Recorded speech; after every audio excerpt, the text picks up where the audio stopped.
Hello my dear students. Last session we have done an activity showing that how the bread slice has or contain the fungi on it. How can we grow the fungus on the bread slice of the bread? Now what did you do at last session? Last session you did that you have taken a slice of the bread and you have sprinkled the water and kept for observation. Okay, slowly the small plant-like structure, very small plant-like structure has started to grow on the slice of the bread. Am I right? It may be in the grey color, yellow color or black color. These type of small plants are called as fungus. Okay. Now you have to take the magnifying glass or any durbin like material you have to take, and if you see, you can see a plant that is grown on the slice of the bread. As I said you, these are called as fungi. Okay, these are called as fungi. Yes students, this type of nutrition is called as what? The fungus depend on the dead and decaying matter for its nutrients. So this type of nutrients are called as the saprophytes. Here you can see the saprophytes. You have to see here. You can make this underline as modes of nutrition in which organisms takes nutrients from the dead and decaying matter is called as saprophytic nutrition. So such mode of a nutrition are called as saprophytic nutrition. So dear students, fungi also grow on the pickles, leather. Okay, I have told you, you can see the pickles. Pickles has to be kept in a airtight bottles. Why? If it is shown under the or exposed under the moisture, definitely it will be, fungus will be grown on that. You have seen white color fungus growth and all. Okay, now you can see the belt or your leather shoes or any other vanity bags and all. If during especially rainy season, you can see the yellowish or whitish color has like powdery substance has grown on the leather materials. What are those? Those are also nothing but the fungus. These fungus obtain their nutrients of dead and decaying matters. So here you have to see that fungi also grow on pickles, leather, cloths and other articles that are left in hot and humid weather for the longer time. During a rainy season, they spoil many valuable things. Okay, now I said you to make the list of things which has been spoiled or which are oftenly you can see during the rainy season. Now the fungal spores are generally spread in the air. Okay, they will spread themselves. They are present in the air and they are going to spread themselves in the air also. So when they land on any other substances, definitely they will start growing. They'll start their growth also. Okay, now dear students, you can see here. Next is how nutrients are replenished in the soil. How are they going to replaced? How now all the soil erosion takes place. So many things, plants we grow, so many crops we will grow. Still, soil has to replenish its fertilization. How? It has to get the nutrients back. How? That all we are going to study from your textbook. That is from 1.5. You can see that 1.5 and say this. How are nutrients replenished in the soil? Have you seen the farmers spreading manure and fertilizers in the field, or gardeners using them in the lawns or pots? Where in your garden only you see we will use cow dungs, some sprays, pesticides, so that a beautiful crop or a plant or a flower shouldn't affect with the other small insects. They should not spoil our garden. So for that we will use fertilizers, some insecticides and all. But why here they have given?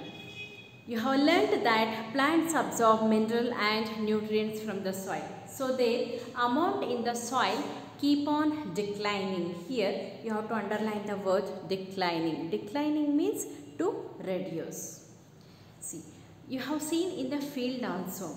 Now if the farmers are grown the sugar cane at this season, next season definitely they are not going to repeat the same crop. Why? Because they have to retain the nutrients or fertility of the soil. Okay dear students, and next time definitely they are going to grow either maize or some other crop, because to make the rotation of the crop it increases the increase of the fertility of the soil. It will remain the nutrients as it is in the soil. Okay, so crop rotation farmers will do. And during, just take care of example of your own garden. If the 6 months is over, you are going to change the soil of the pot which has earlier. Okay, we are going to change the soil of the pot. Why this is all because has been done? Because we have to replenish the nutrients which contain the soil. Now, dear students, look at your textbook. Fertilizers or manure contain the nutrients such as nitrogen, potassium, phosphorus, etc. We have how we have in our food protein, carbohydrate, fats and all. In the same way, the fertilizers have the potassium, phosphorus and nitrogen. It is these nutrients need to be added from time to time to enrich the soil. How you will drink the tonic as Bournvita, Horlicks and all. In the same way, this fertilization has to be added for the soil also to get the more energy, to get the nutrients back. These nutrients need to be added time to time. We can grow plants and keep them healthy if we can fulfill the nutrients requirement of the plants. Okay, hope you have understood this paragraph. Now, let's moving for the next paragraph. You can see here. The usual crop plants absorb lot of nitrogen and the soil becomes deficient in nitrogen. Definitely, if we keep on growing the same plant, definitely the soil will lose its fertility. As I said you, cropping has to be done, or alternative crop production has to be done. Now, you learn that though nitrogen gas is available in plenty in the air, in our atmosphere, plants cannot use its manner as it can be used directly the carbon dioxide. How we use the carbon dioxide, in the same way plants are not using the nitrogen content which is present in the environment. You have to see here, they need the nitrogen in a soluble form because they will absorb the water from the roots. Nitrogen has to be soluble. Soluble means what? In a liquid form. Okay, it has to be melted with liquid like sugar juice. Okay, the sugar solution of the sugar, you can say solution means. Okay, now here they need nitrogen in a soluble form. The bacterium called Rhizobium cannot make its own food. Rhizobium cannot make its own food, so it often leaves the roots of the gram like peas, moong dal you know, and peas also you know, moong dal, peas, beans and other legumes, and provides them with the nitrogen. This rhizobium what it does, it will be present inside the roots of the peas and some grams and moong. Okay, these rhizobium bacteria, it will help the roots to absorb the nutrients. Now you have to underline the word rhizobium. You have to remember this. Okay, you should remember the word rhizobium. Now in returns, the plants provide food and shelter to this bacteria. Hope you understood. Now see, nitrogen has to be absorbed from the plants. Those nitrogen, soluble nitrogen has to enter in the plant's body. For this, Rhizobium bacteria is going to help those plants, like example of a pea. Okay, now what does the pea plant do here? Pea plant, it will provide the shelter and the sufficient nutrient for the rhizobium. This is vice versa. Okay, now thus they have the symbiotic relationship here. Okay, symbiotic, give and take. Okay, the relationship between give and take is called as a symbiosis relationship. This associate is the great significance of the farmers. It will be very beneficial for the farmers. They can reduce the use of nitrogen fertilizers where leguminous is less. Leguminous plants are grown more in their fields. Now, most of the pulses, those are dals, are obtained from the leguminous plants only. Now, in this chapter, you have learnt that the most plants are autotrophs and only few plants are parasitic or saprophytic.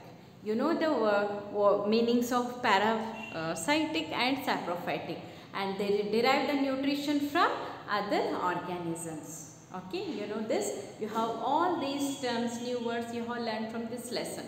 Now, you should not have any doubts. If you have any doubts, you can pinch me on my personal WhatsApp number. Now, all organisms categorized as a heterotrophs since they are depend on the plants and other sources of the animal's food.